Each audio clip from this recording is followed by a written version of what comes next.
Hello po mga ka-broiler. So may nagtanong po kung papaano daw po kami magkati ng manok. So syempre una, kailangan po nating gilitan yung manok at hindi po natin pwedeng ipakita dito sa video. And then after namin magilitan ay binababad namin sa tubig mga 3 minuto saka po namin inilulubog sa mainit na tubig na may halong asin. Hinahaluan po namin ng asin para matanggal ang dilaw-dilaw sa balat at maging maputi ang manok.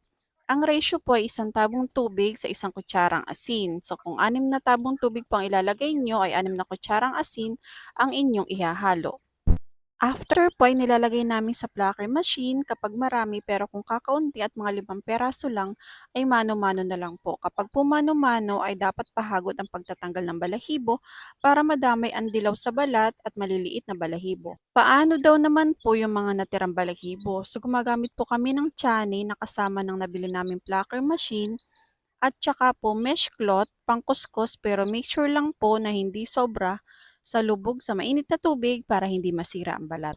So kapag naman po marami ay kailangan namin gumamit ng plucker machine. 20 seconds to 30 seconds lang po namin isinasalang sa plucker at after nun ay saka namin i-finish yung mga natirang balahibo.